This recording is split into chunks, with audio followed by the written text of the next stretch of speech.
Antes de iniciar, me permitiré agradecer la presencia de las autoridades que nos acompañan el día de hoy.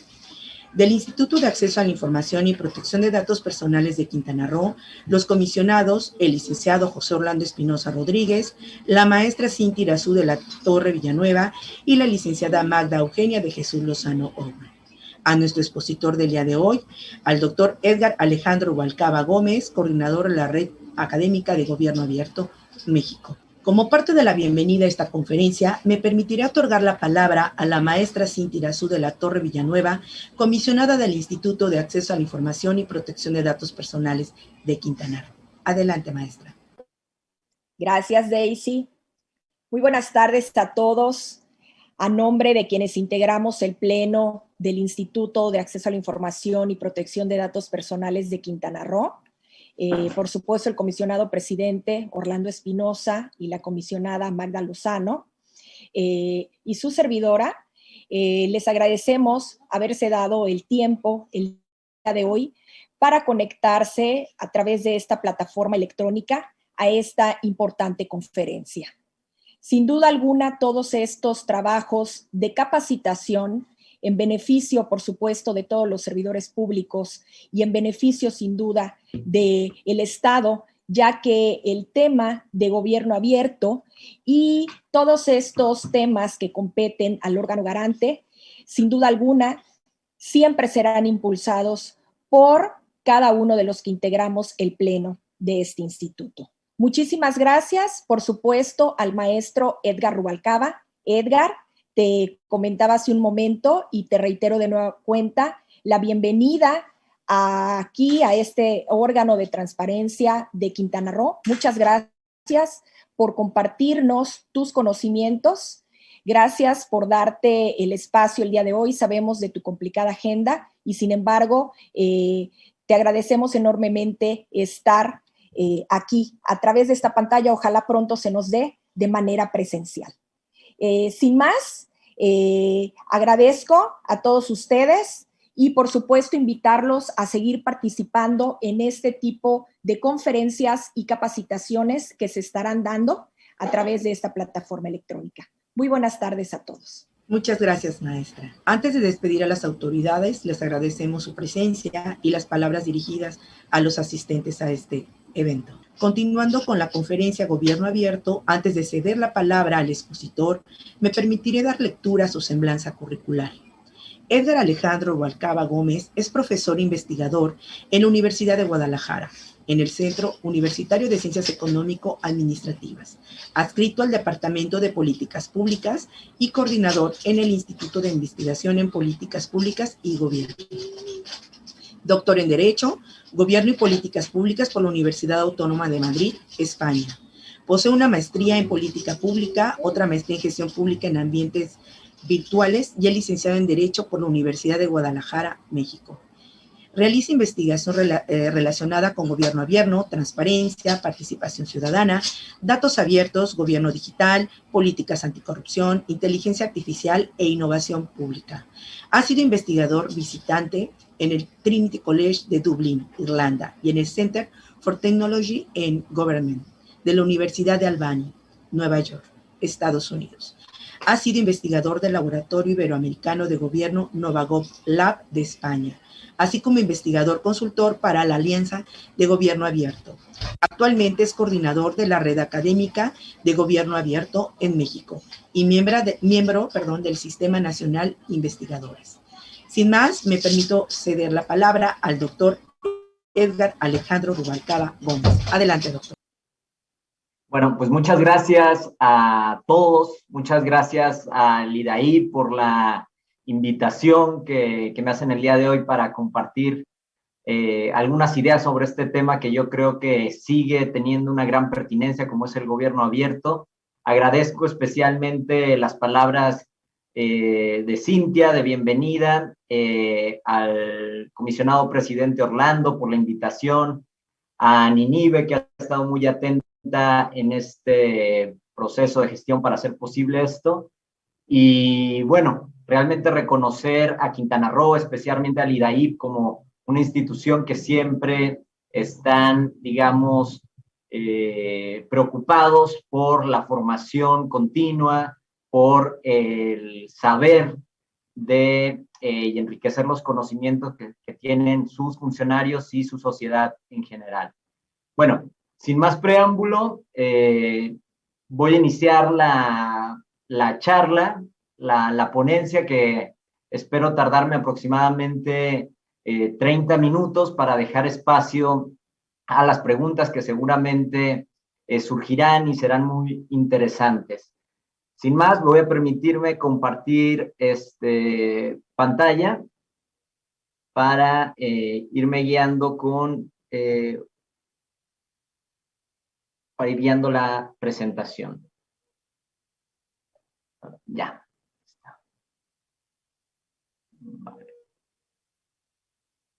Bueno, como les decía, la presentación va a versar principalmente sobre el gobierno abierto. Digamos que va a ser una introducción al concepto y a la práctica del gobierno abierto en la actualidad.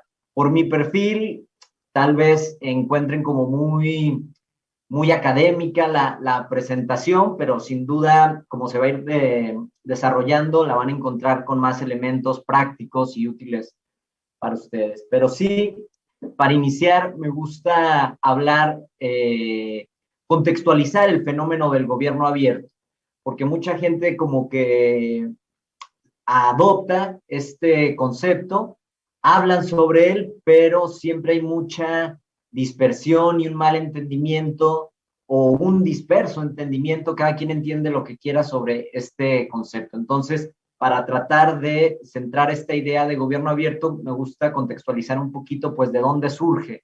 ¿Por qué hace 15 años nadie hablaba de gobierno abierto y muy recientemente encontramos muy popularizado el concepto de gobierno abierto en políticos, funcionarios, académicos, sociedad civil organizada, etc.? Bueno, primer elemento para contextualizar es que el gobierno abierto se entiende como un modelo de gestión pública, y esta gestión pública a lo largo de la historia ha venido evolucionando, ha marcado, digamos, grandes paradigmas. En un primer momento, por los años 20, se instala la idea del modelo burocrático, modelo weberiano, un modelo rígido, muy normativo, que apelaba a un Estado fuerte, y posteriormente, ya entrados, digamos, como los años 80, surge un nuevo paradigma en la gestión pública que se le denomina el New Public Management, o la nueva gestión pública. Algunos de ustedes lo habrán escuchado. Una gestión como mucho más flexible, que buscaba mimetizar mucho los modelos del sector privado, siendo más eficiente, externalizando servicios, fichando a los mejores en el gobierno. Y posteriormente, ya entrados, digamos, como los 90, surge una nueva idea llamada gobernanza, que apelaba principalmente a una lógica multiactores, que se reconocía en la gobernanza que el Estado no tenía todas las capacidades para resolver los problemas públicos y que necesitaba de las personas. Y actualmente se habla de un nuevo paradigma, no tan consolidado como los anteriores, pero que sin duda está, digamos, peleando un lugar por sus nuevas características. Y aquí ya me refiero al modelo de gobierno abierto, o también algunos les llaman administración inteligente, que apela a unas características que vamos a desarrollar en esta ponencia. Pero sin duda también esta idea del gobierno abierto viene marcada cada vez que ha habido un cambio en la gestión pública, ha sido por ciertas coyunturas, cambios en el desarrollo tecnológico, cambios en los modelos democráticos, en los sistemas políticos, que exigen un nuevo modelo de gestión pública. Entonces, ¿por qué principalmente alguien piensa en algo nuevo que luego se le llama gobierno abierto? Pues principalmente, por un lado, porque se venía dando un uso masificado de las nuevas tecnologías, ¿sí? O sea, cada vez se democratizaba más el uso de Internet, más personas cada día tenemos acceso a las nuevas tecnologías, se abaratan los costos de los dispositivos tecnológicos y pues más gente podemos estar en esa sociedad red digital. Entonces, estos cambios iban obligando también a pensar en una nueva forma de gobernar, ¿sí? Y otro factor también crucial para el surgimiento del gobierno abierto es que se venía dando en los últimos años un, digamos, descontento a la democracia, una crisis de representación, desafección política que demandaba una nueva lógica. La gente ya no estaba o salía a las calles o de alguna forma estaba desencantada de lo que veían sus sistemas políticos. Estaba desencantada de que hubiera unos políticos muy lejanos y que no pudiéramos tener, digamos, capacidad de inferir en la esfera pública, porque normalmente se asociaba que por un mecanismo democrático como es las elecciones constitucionales, pues ya alguien estaba investido 3 o 6 años para gobernar el nombre de todas las personas. Y esto se empezó a criticar, se empezó a cuestionar si a lo mejor la sociedad civil también tendría que estar de una forma más involucrada en la sociedad. Entonces, a partir de estos dos pilares, el desarrollo tecnológico y los cambios y crisis democráticas que se presentaba, pues alguien dice, tenemos que responder a esto con un nuevo modelo de gestión pública. Y en ese sentido, pues surge la necesidad de incorporar nuevas estrategias tecnológicas que permitan, digamos, diseñar nuevos modelos alternativos para responder y relacionarse con la gente. Y en este contexto surge la idea de gobierno abierto. El gobierno abierto como tal, el open government, no es un concepto nuevo, ¿sí? No es un concepto que haya surgido hace un par de años, como a lo mejor mucho interiorizamos.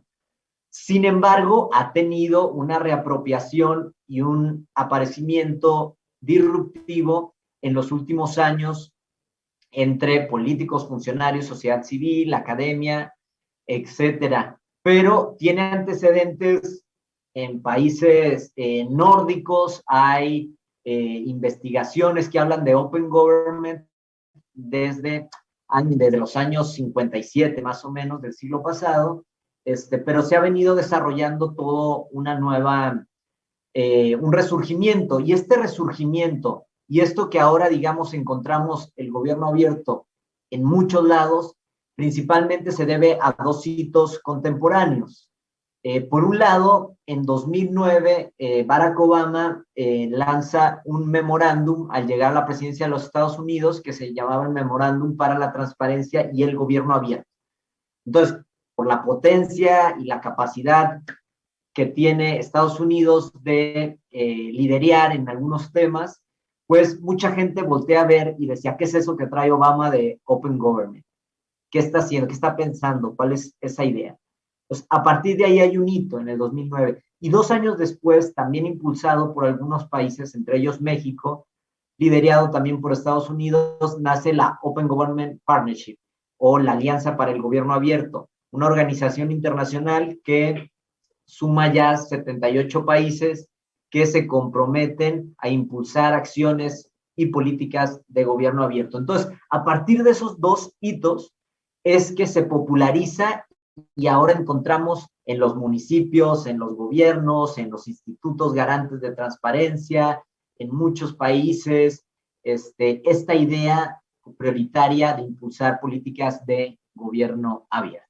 Entonces, tras esta contextualización ya podemos entender un poquito de dónde viene el gobierno abierto y ahora vamos a entender, digamos, qué es este concepto. Ya entendimos más o menos de dónde viene, pero ahora tenemos que entender cómo se configura, cómo se contextualiza, cómo se conceptualiza, perdón.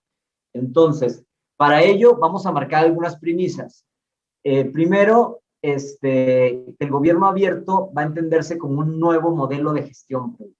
O sea, un cambio a lo que venía abierto del modelo burocrático, del modelo del New Public Management y de la gobernanza. También se va a caracterizar por buscar el empoderamiento ciudadano. O sea, y ahora voy a explicar un poquito esta idea del empoderamiento ciudadano, que es esto que también se escucha a veces, pero veces no se entiende muy bien. Otra cuestión es que, como por este cambio tecnológico, pues voltean a ver a las tecnologías para materializar toda una serie de estrategias. O sea, que a través de la tecnología podían materializar diferentes elementos que hicieran más pertinente la gestión pública. Entonces, voltean a ver las tecnologías para implementarlas en términos de su uso potencial. Y sin duda, también la interacción entre diferentes sectores, público, privado, organizaciones de la sociedad civil, no gubernamentales. ¿Sí? Entonces, estos elementos se tratan de configurar.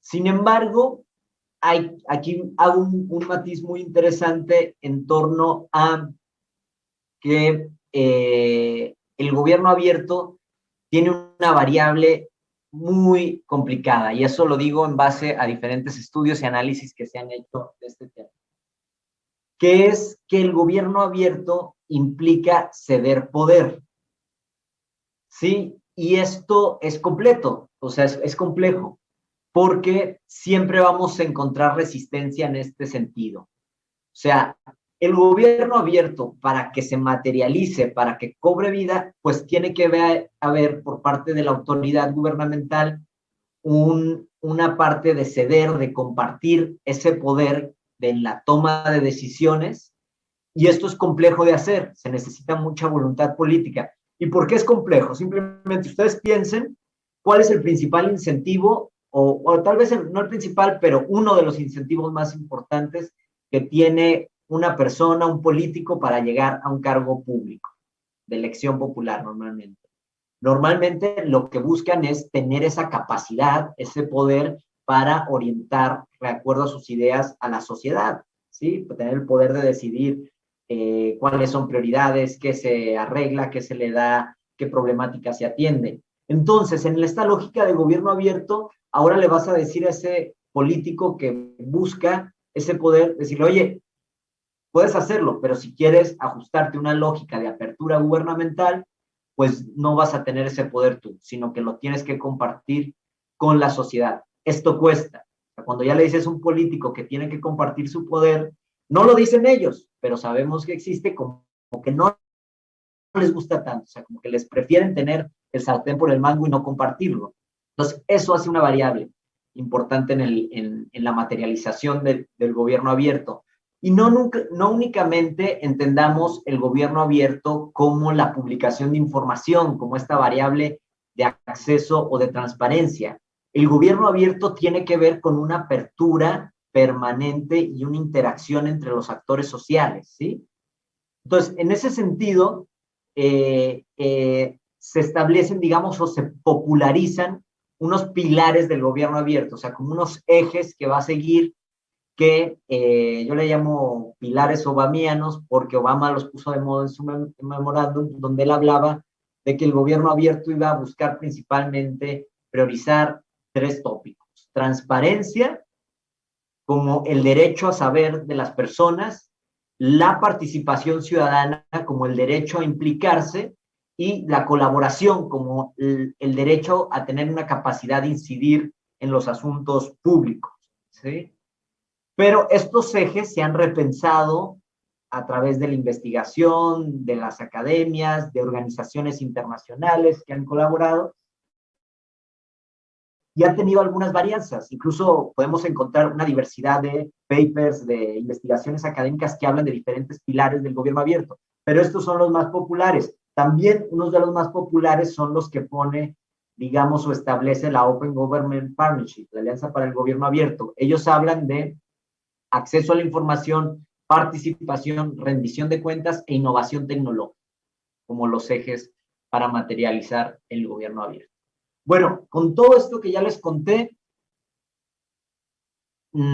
quisiera que se quedaran como con una definición de gobierno abierto, una definición un tanto académica, pero muy precisa en torno a sus elementos. Entonces, ¿qué podemos entender como gobierno abierto? Pues el gobierno abierto lo vamos a entender como un nuevo modelo de interacción sociopolítica que articula valores y principios de transparencia, participación ciudadana, democracia, datos abiertos, rendición de cuentas y colaboración.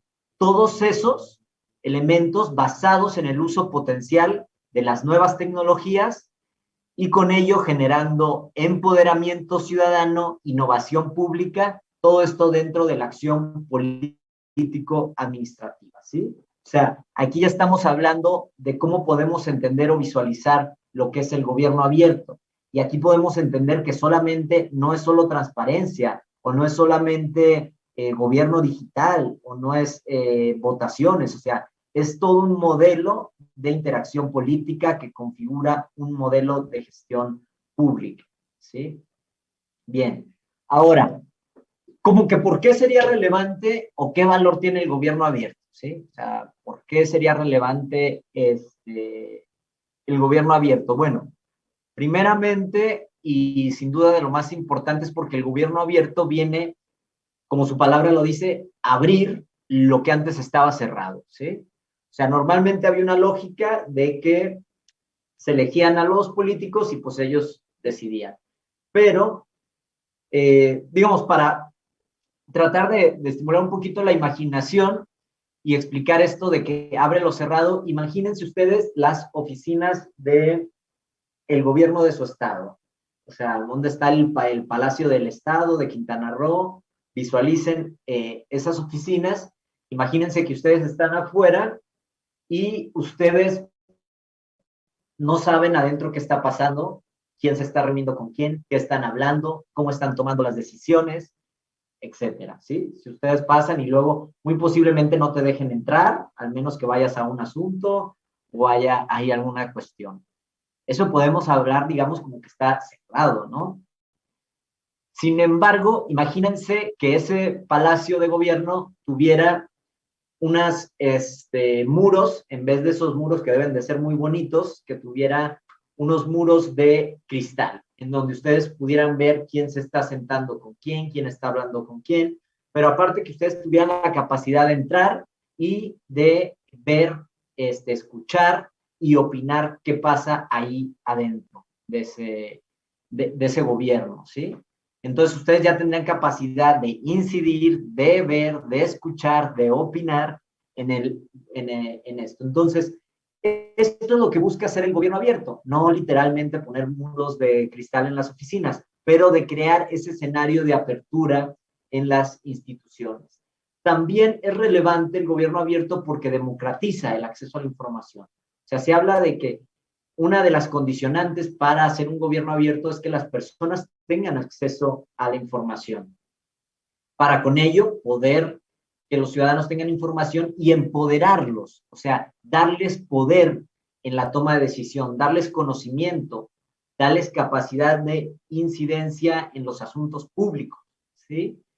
Y también, por otro lado, el gobierno abierto obliga a los gobiernos, como les decía, a ceder poder a la sociedad y hacerlos parte de la toma de decisiones. Es por eso que es relevante el gobierno abierto. ¿Qué beneficios nos da? O sea, si hacemos gobierno abierto, ¿qué nos dice las investigaciones que se han hecho sobre el gobierno abierto en este sentido? Bueno, pues que el gobierno abierto va a elevar la calidad institucional de los gobiernos. La calidad institucional es algo que se puede medir en los gobiernos. Y cuando hay gobierno abierto, esta sube, se incrementa la legitimidad de la acción pública en ese sentido. También es importante saber que aumentando la legitimidad también se genera mayor confianza, ¿sí? Entre el Estado y la ciudadanía. Esta variable de la confianza es muy importante en términos de gobernabilidad en las administraciones públicas, en los estados, en los gobiernos,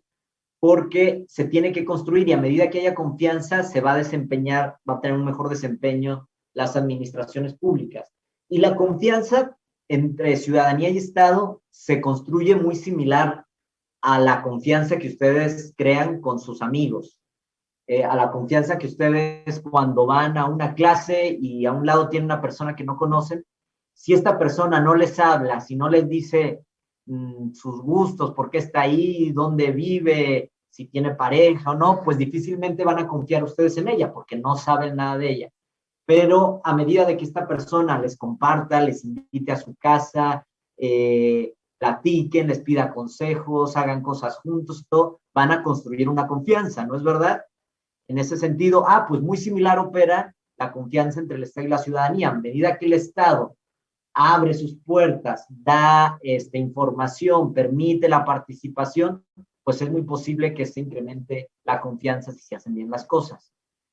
Otro de los beneficios es que promueve mejores resultados a menor costo, sobre todo por la adopción de tecnologías y el uso del gobierno digital.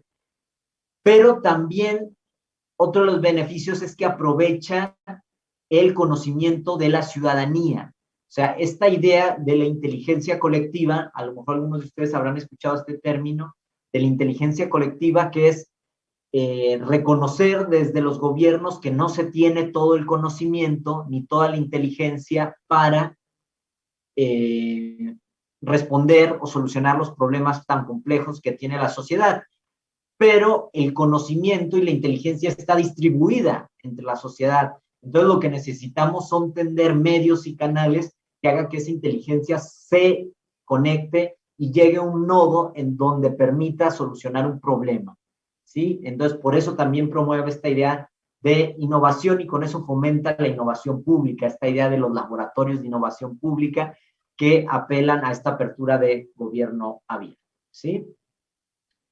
Solo por poner algunos o materializar alguna de las cuestiones o reflexionar en torno al gobierno abierto, quiero hacer como este análisis de un índice que hace la World Justice Project, que es sobre el Estado de Derecho, ¿sí? Este índice, aquí ya tiene unos datos del 2020, donde dice que México se encuentra en el lugar 104 de 128 países, ¿sí? En un índice de Estado de Derecho, ¿sí? En Latinoamérica está en el lugar 26 de 30, ¿sí? Bueno, este índice de Estado de Derecho mide una cuestión que me interesa particularmente, que es el gobierno abierto. O sea, una de las variables para construir ese índice es el gobierno abierto. Y en el gobierno abierto, ahí les va el dato de cómo estamos. O sea, el gobierno abierto dice que estamos en el lugar 36 de 128 países. No suena tan mal, ¿no? O sea, digamos, estamos en el primer tercio, dentro del primer, digamos, grupo o tercio de este indicador en términos de gobierno abierto. México como tal, como país, ¿sí? Pero hay otra variable que también mide este índice. Esta es la de gobierno abierto. Hay otra que mide, digamos, la ausencia de corrupción, o sea, la corrupción, digamos, en términos más simples. ¿Y qué creen? En esta, México sale en el lugar 121 de 128, ¿sí? ¿Qué podemos concluir con estos dos datos? En gobierno abierto en el 36 y en corrupción en el 121. Pues la reflexión a partir de estudios que se hace es que el gobierno abierto que estamos construyendo en México no está impactando en muchos problemas públicos, no está disminuyendo la corrupción, ¿sí? En ese sentido.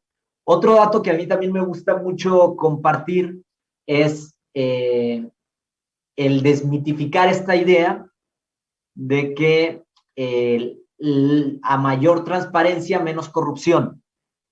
O sea, cuando haces un análisis consensuado, con métricas, midiendo esto, te puedes dar cuenta que muchas veces, no siempre, pero digamos no hay, por eso se descarta una relación directa, muchas veces no hay relación entre los, digamos, estados, como se proyecta aquí, del país que son más transparentes con los que son, digamos, menos corruptos. O sea, desmitificamos esta idea de a mayor transparencia, menos corrupción, ¿sí?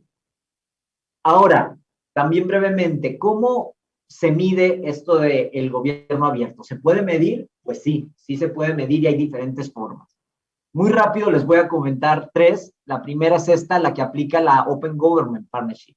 La Open Government Partnership, como trabaja, es que los países, o en este caso ya también hay planes subnacionales, hacen una lista de compromisos que van a gestionar de forma abierta y después se miden en categorías, especificidad, qué valores del gobierno abierto aplican, el impacto potencial que tienen estos mismos, si se cumplimentan o no a tiempo, etcétera. Entonces, ahí encontramos, digamos, una forma de medir.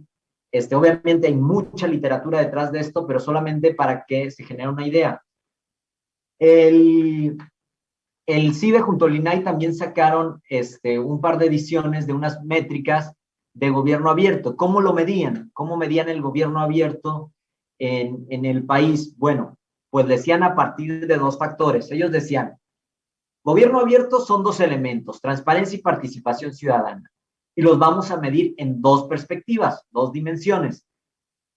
De la perspectiva gubernamental y la perspectiva ciudadana. Entonces, así más o menos también podían configurar, midiendo la transparencia en el gobierno, la transparencia en la ciudadanía y la participación ciudadana del gobierno y la participación ciudadana que valoraba la ciudadanía, y a través de esos elementos también hay muchos indicadores subsecuentes, subíndices que forman parte de esto, pero en grandes rasgos es esto. O también, este es un modelo que yo desarrollé en torno a cómo podemos evaluar qué enfoque o qué perspectiva está tomando un gobierno. O sea, yo creé esto a partir de que yo me preguntaba, este municipio o este gobierno del estado que está haciendo gobierno abierto, ¿qué está pensando cuando hace gobierno abierto? ¿Qué está pensando que es?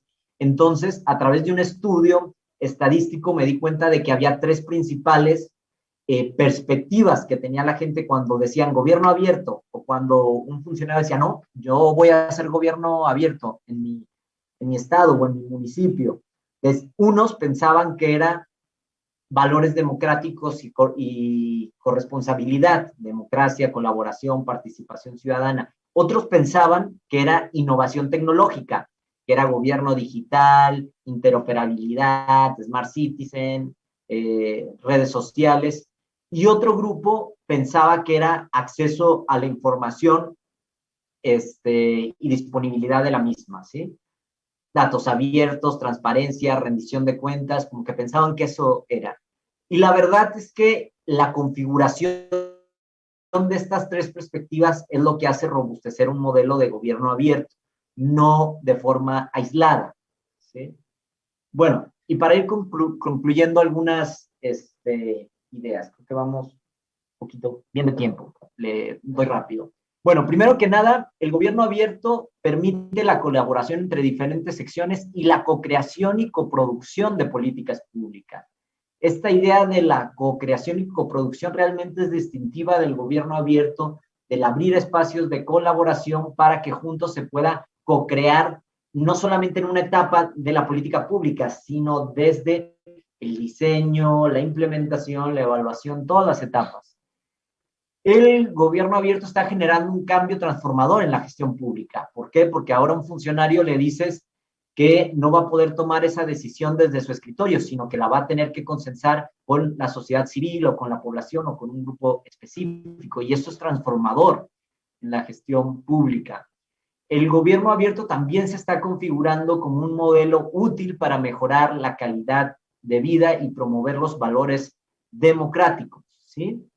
Principalmente, el gobierno abierto aspira a una cogobernanza con la sociedad civil informada y participativa. Y aquí quiero hacer una aproximación y una pregunta al aire en base a lo que me han escuchado hablar. ¿Ustedes creen que que es muy poco probable, pero que llegara un político o una nueva oferta política a gobernar un municipio, un estado, y estuviera plenamente convencido de que ellos iban a hacer gobierno abierto, que ellos iban a abrir los canales, que iban a poner puentes de participación, que iban a hacer el máximo acceso a la transparencia, todo? ¿Con eso ya tenemos gobierno abierto o no? La respuesta es no. La respuesta es, esa es una parte que tiene que poner el gobierno, pero la otra también depende mucho de la sociedad. Si no tenemos una sociedad informada, participativa, que esté haciendo uso de esos mecanismos, difícilmente vamos a lograr los beneficios y el potencial del gobierno abierto. También vale la pena diferenciar entre las políticas de gobierno abierto y las políticas hechas bajo un modelo de gobierno abierto. ¿Cuáles son las políticas de gobierno abierto? Bueno, pues una política de gobierno abierto puede ser las que hace el IDAIP, promover un portal de datos, que la gente accesa a la información. El gobierno puede tener un portal de participación, es una política de gobierno abierto. Pero lo interesante del paradigma son las políticas hechas bajo un modelo de gobierno abierto. Y esto puede ser cualquier política, o sea, puede ser la remodelación de un parque o la construcción de un puente, que dirán, bueno, eso no tiene que ver con transparencia ni con participación. Pues no, pero sí se puede gestar desde estos principios. Tú puedes hacer ese parque y preguntarle a la gente de la colonia cómo lo quiere, darle información de qué materiales se van a utilizar, quiénes van a ser las empresas que van a entrar a hacerlo, tener mecanismos para que la gente pueda preguntar y hacerse parte, involucrarte, poner a votación si prefieren una cancha de básquetbol o una de fútbol, etcétera. Esas son las políticas que se hacen y se construyen bajo los principios del gobierno abierto, ¿sí? Otra cuestión importante es destacar que muchas veces nosotros por la palabra gobierno, sobre todo los hispanohablantes, asociamos gobierno con el poder ejecutivo.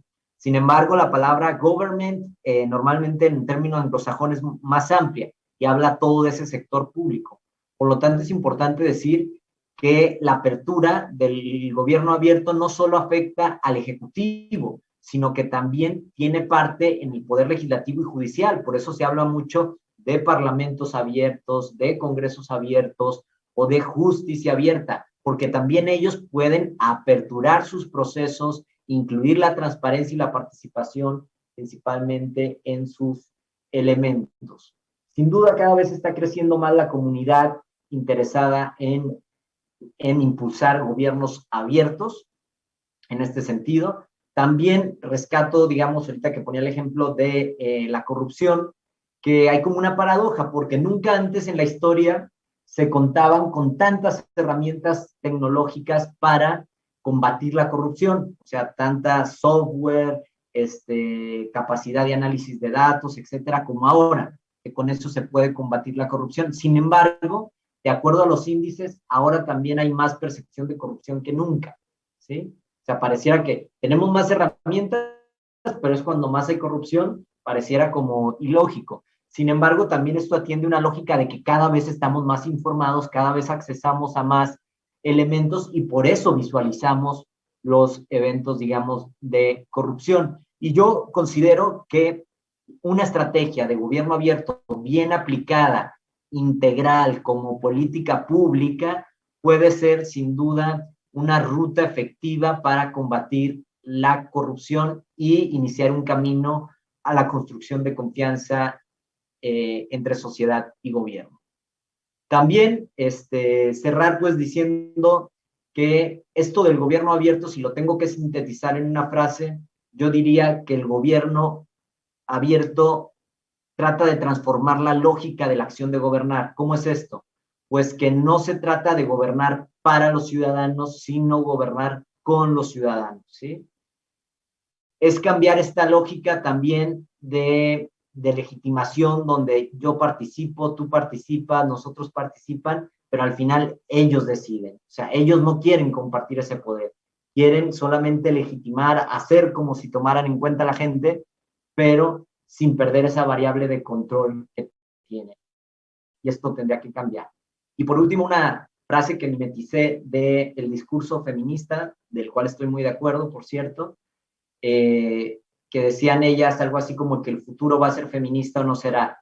Por lo tanto, yo creo que el futuro del gobierno tiene que ser abierto y con los ciudadanos o difícilmente vamos a lograrlo. Y bueno, pues hasta aquí. Muchas gracias por su atención y quedo a su disposición con unos minutos para abordar preguntas y respuestas. Gracias. Gracias, doctor. Sí, vamos a iniciar la sesión. Tenemos primeramente un comentario que le voy a dar lectura de Marisela Trujillo Alavés. De acuerdo a algunas definiciones, también me gusta como definición, un gobierno abierto es aquel que permite tener una constante comunicación con los ciudadanos, con el fin de escuchar lo que ellos dicen y solicitan, lo que les permite una mejor toma de decisiones y generación de políticas públicas. Respalda el acrecentamiento de la transparencia en datos abiertos, el acceso a la información y la rendición de cuentas. Es crucial para garantizar que los recursos destinados a la respuesta y recuperación se usen de manera eficiente y eficaz. Bien, y bueno, sí tenemos por aquí algunas preguntas de Araceli Pastrana Sánchez. Dice, buenas tardes, como ciudadana, con ese concepto de interacción, retroalimentación, involucramiento, etcétera, ¿podría solicitar explicación sobre la información, decisiones, acciones que se generen desde cualquier organismo de poder? ¿O no están obligados a explicar sus decisiones, acciones, etcétera? ¿O es mucho pedir? Sí. Bueno, a ver, esa pregunta creo que tiene como una variable o como un carácter normativo, pues, porque lo que hace alusión es en torno a obligaciones, si es obligado, si es mucho pedir. Si ven, yo más bien abordé como la lógica desde la ciencia política, digamos, este paradigma. Entonces, pues esa respuesta te la puede dar, digamos, la ley. O sea, la ley establece toda una serie de obligaciones que tienen que dar. Sin embargo, y como comentario adicional, cuando se busca hacer gobierno abierto, transparencia, yo siempre lo que digo y recomiendo, sobre todo cuando he dado consultorías o se quiere desarrollar un plan de gobierno abierto, de transparencia, es que no nos limitemos a transparentar solo lo que dice la ley, sino transparentar todo lo que no impida la ley, porque va a haber cosas que no se pueden, hay datos que por su naturaleza de seguridad pública, etcétera, no pueden ser públicos, pero, o los datos personales, pero lo que no nos impida la ley, yo estoy a favor de que sea, y eso es más allá de lo que te exige la ley en ese sentido. Muy bien, muchas gracias, doctor. Aquí es la respuesta, creo, a la pregunta que usted había hecho de Marisela Trujillo Alavés. Dice, elaborar planes de acción en beneficio de todos, tanto de sociedad como del gobierno, para tener gobierno abierto, para que exista la participación e involucramiento de todos. Bien, nos pide el uso de la voz Indra Valeria García Vargas. Doctor, le vamos a ceder el uso Adelante. De la voz.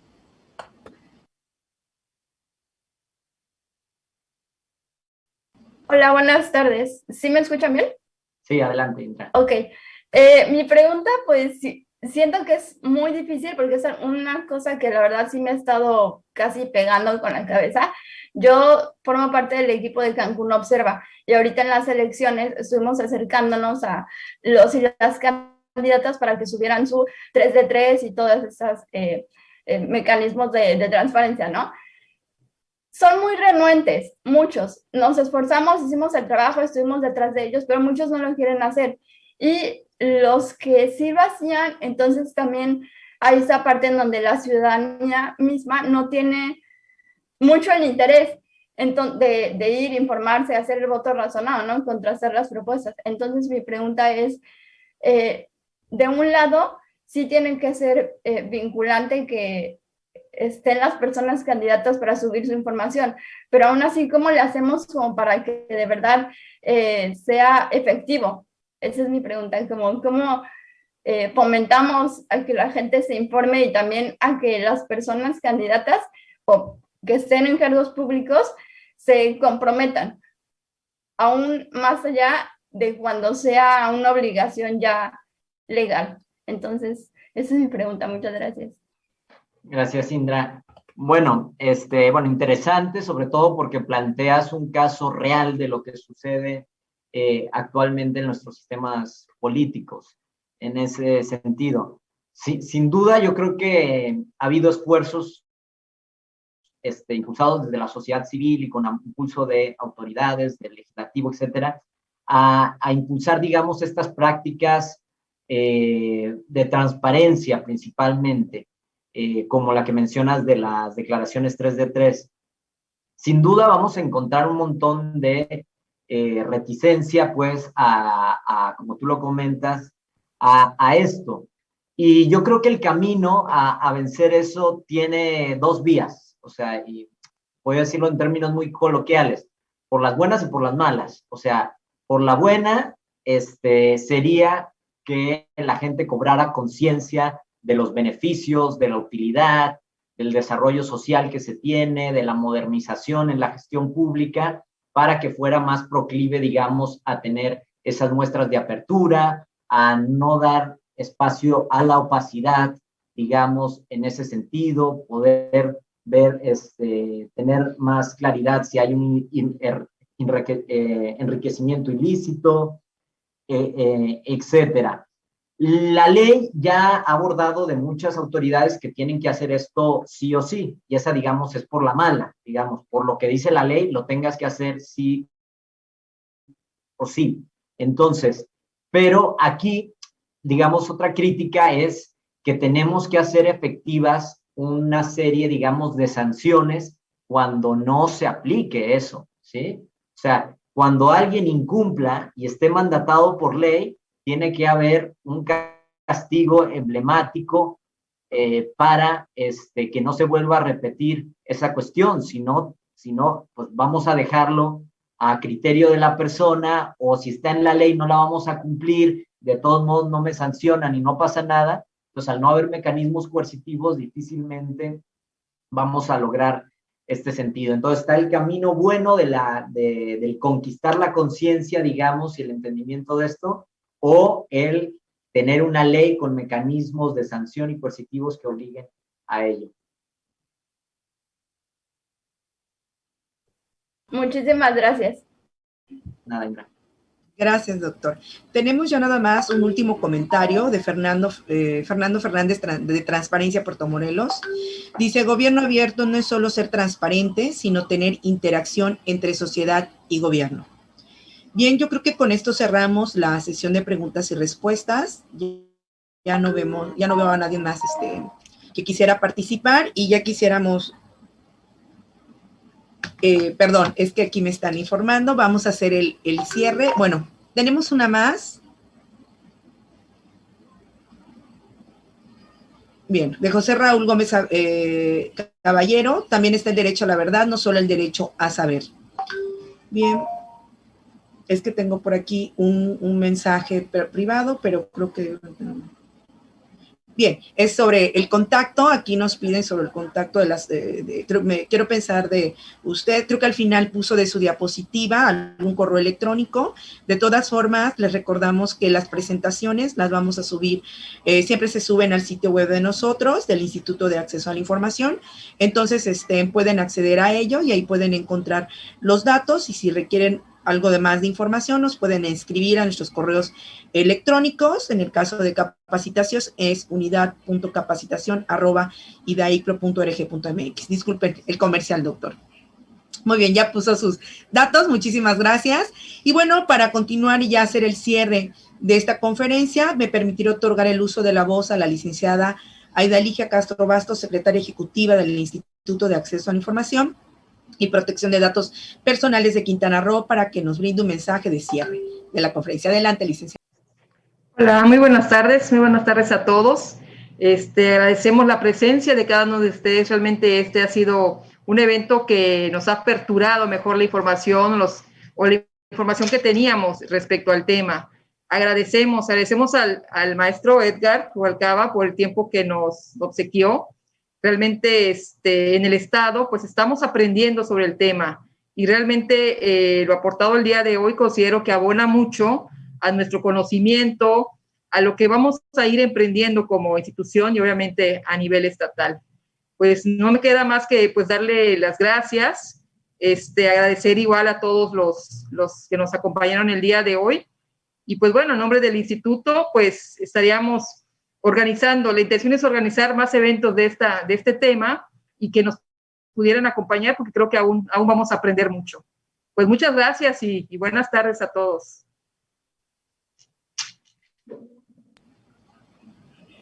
Muchas gracias, doctor. No sé si quisiera agregar algo más para ya poder hacer la conclusión, el cierre correspondiente. No, gracias. Agradecer la atención de tan nutrida meeting aquí que tuvimos.